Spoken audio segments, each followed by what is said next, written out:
Today on Tricro Studios, we do a high gain amp head shootout between the Marshall JCM 800 2203X, the X stands for reissue, and the Marshall Silver Jubilee, the JCM 2550 2555X, again for reissue.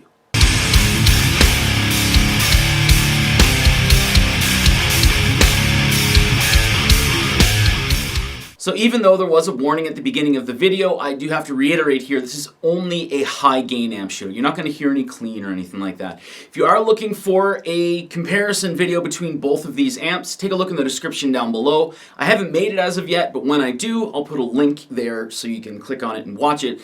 And as well, if you're interested in watching individual videos for the amps with metal and then different videos with no metal and no pedals, I'll leave a link in the description down below to videos that I've done with these in the past. So I'll explain very quickly how the shootout's going to work. I am using an Ibanez TS9 to boost both of these amps here. Don't always need it, but for high gain territory it is recommended, along with actually raising the volume quite well. You have to have your walls shaking. But I have two sound samples here. Both of them are Les Pauls. The first of which is a Les Paul Custom in E-flat standard. That's playing with a mildly scooped setting, just a little bit. And then the next one is a Les Paul Standard 60s, and that is in drop C. That is with a more balanced, I guess you would say, frequency setup.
So there you go, there's the shootout between the Marshall JCM 800-2203X, again, reissue, this is a 2016, and the Marshall Silver Jubilee, the JCM 25/50 model 2555X, again for reissue. This is a 2022, God, it's brand new.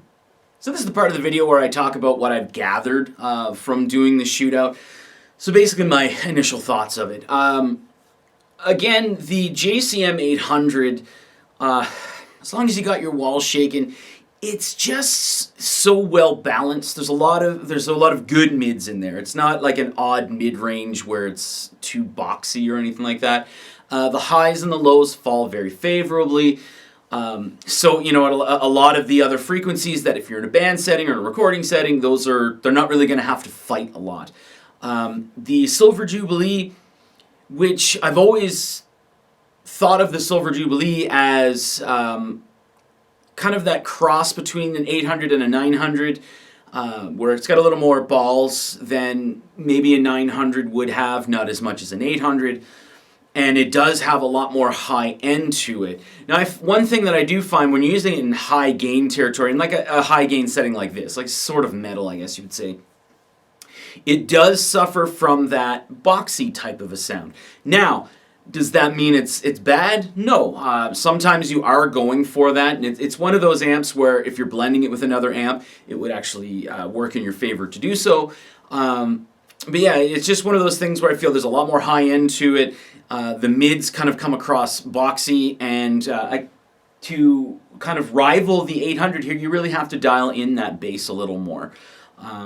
Neither of these amps are a bad choice. Both of them are reissues, again, 2016, 2022. And I'm very happy to own both of them. I'm very fortunate to own both of the amps. And I don't necessarily, for a high gain, I guess I would say direct choice would be an 800. But I wouldn't be against blending both of them or blending the Silver Jubilee with a different amp or anything like that. But when it comes to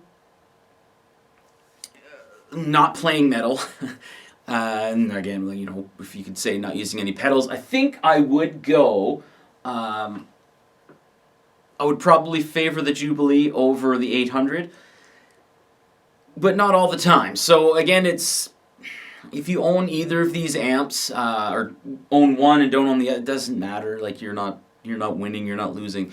As long as you're enjoying the amp, that's really what it's all about, right?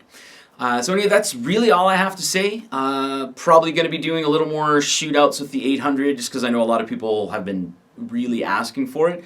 So keep an eye out for those ones. Anyway, thanks for watching.